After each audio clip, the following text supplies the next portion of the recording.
தேர்தல் நெருங்கியாச்சு. ஆனால் பாமகவில் தான் என்ன நிலைமை அப்படின்னு யாருக்குமே தெரியல. அப்படி ஒரு சூழ்நிலை தான் நிலவிட்டு இருக்கு. டாக்டர் ஐயா ராமதாஸ் அவர்களும் சரி, அன்புமணி ராமதாஸ் அவர்களும் சரி, என்ன முடிவு எடுக்க போகிறாங்க தொண்டர்கள் மிகுந்த எதிர்பார்ப்போடு காத்திருக்காங்க. எனக்கு வரக்கூடிய புத்தாண்டு அவங்களுக்கு மகிழ்ச்சியான ஆண்டாக அமையுமாங்கிறது தான் ஒரு கேள்விக்குறியாக மாதிரி இருக்குது. ஏன்னா 2 தலைவர்களுமே அவங்க விரும்புகிற 2 தலைவர்களுமே வந்து தனித்தனியாக பிரிந்து கிடப்பது அவர்களுக்கு ஒரு வேதனையை ஏற்படுத்துனே சொல்லலாம்.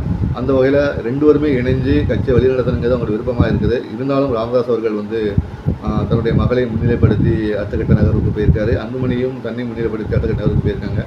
2க்கும் ஒரே ரீசன் என்னென்னா கூட்டணி தான். நம்ம ஏற்கனவே இதை பற்றி நிறைய அலசிட்டோம். இருந்தாலும் யாரை எந்த கூட்டணி போகிறாங்கிறத நம்ம இந்த விஷயத்தை தெளிவாக சொல்லிடலாம். இப்போ என்னென்னு பார்த்தீங்கன்னா, டாக்டர் ராமதாஸ் அவர்கள் திமுக கூட்டணிக்கு போவதுக்கு ரொம்பவே விரும்புகிறாரு. திமுக கூட்டணிக்கு போய் வெற்றி பெற்று பழைய நிலையை கொண்டு வரணும், கட்சி பலவனை கொண்டு வரணுங்கிறத ராமதாஸுடைய திட்டமாக இருக்குது. அதனால் வந்து திமுக தரப்பிடம் வந்து பேசுகிற தகவலே இருக்குது.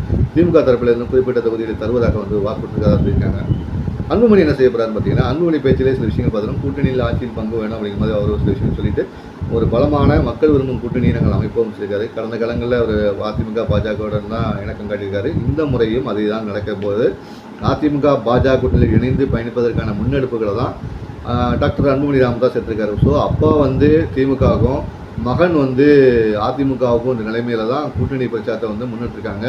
அதனால் இந்த வகையில் வந்து எந்த கூட்டணியை வந்து பாமக செலக்ட் பண்ண போது இல்லை ரெண்டு அணியாக வந்து ஒன்று திமுகவுக்கு ஒன்று அதிமுக ஆதரவளிக்க போகிறாங்களா, 2026 தேர்தல் அவங்கள அப்போ தான் இருக்க போதாங்கிறத தொடர்ந்து அரசியல் பேசுவோம். நான் உங்கள் வேணாக்காரன்.